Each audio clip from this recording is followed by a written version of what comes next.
O número de crianças confusas sobre o próprio sexo está explodindo. E você, quer que o seu filho faça parte dessa estatística?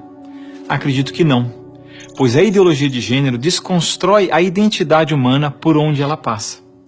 Você sabia que na Inglaterra, nos últimos 5 anos, subiu 1000% o número de crianças que se submetem a tratamento transgênero? E na Escócia, mais de 500% apenas nos últimos 4 anos? Isso não é por acaso. O número de crianças confusas a respeito do próprio sexo está explodindo nos países que promovem a ideologia de gênero em suas escolas. E por que isso? Simples. A ideologia de gênero afirma que ninguém nasce homem ou mulher, mas que cada um deve construir sua própria identidade.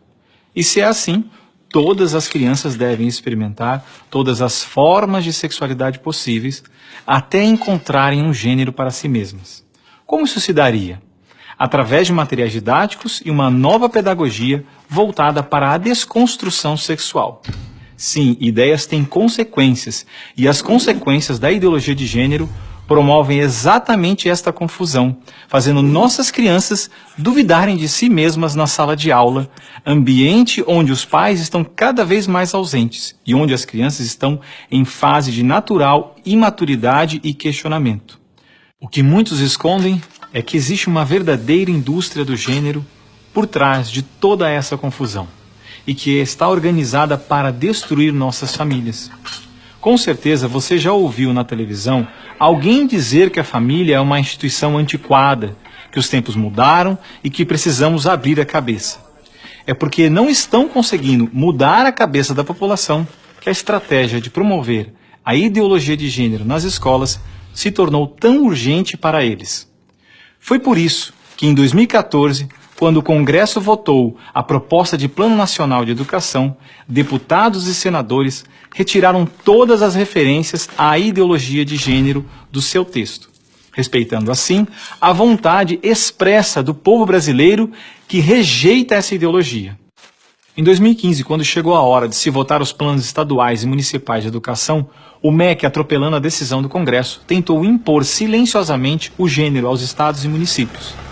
Depois que o gênero já havia sido rejeitado pelo Congresso, por meio da segunda Conferência Nacional de Educação, o CONAE 2014, o MEC produziu um documento que depois seria transmitido a todos os estados e municípios, definindo a questão do gênero como diretriz educativa, e ainda por cima, como se tivesse sido aprovado pelos deputados e senadores.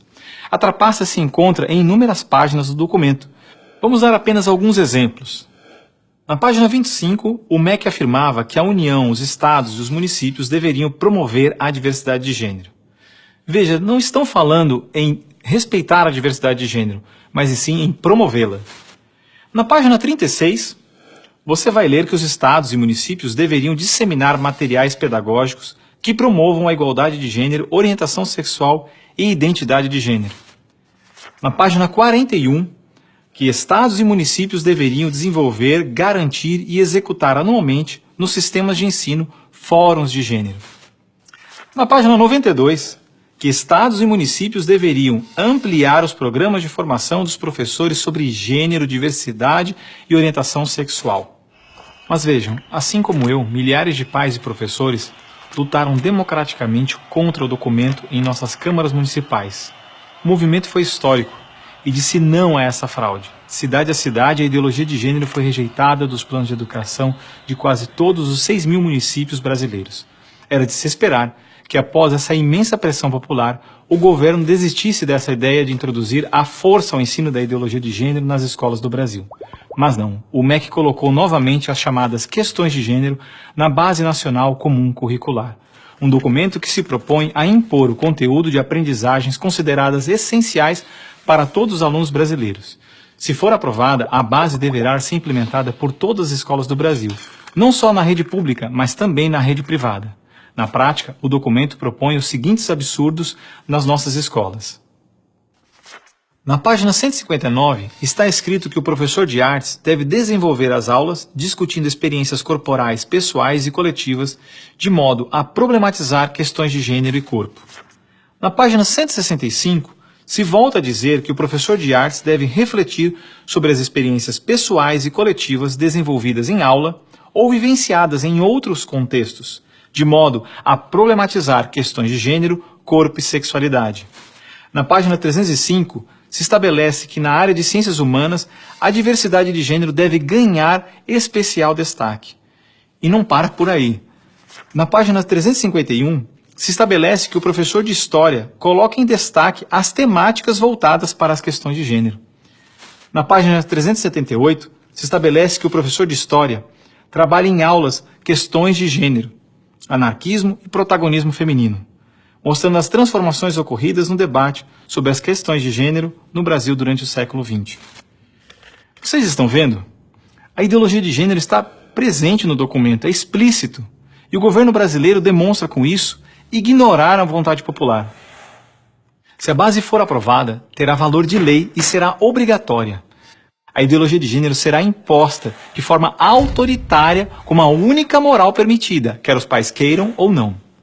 Mas o que diz a nossa Constituição? Diz que a educação é dever do Estado e da família, e que o Estado deve criar todos os meios legais necessários que garantam à família a possibilidade de se defender contra qualquer programa, prática ou propaganda que contrarie o respeito aos valores da família. E ainda mais, o artigo 26 da Declaração Universal de Direitos Humanos diz que os pais têm prioridade de direito na escolha do tipo de educação que será ministrada a seus filhos. Não vamos aceitar a imposição deste absurdo sobre os nossos filhos. O governo pretende aprovar a Base Nacional Comum Curricular ainda este ano de 2017. Por isso, pare, reflita e nos ajude enquanto ainda é tempo. E compartilhe esse vídeo com pais, professores, diretores de escola, vereadores, lideranças da sua comunidade. Ninguém pode ficar indiferente. A ideologia de gênero deixa marcas que ficam para sempre.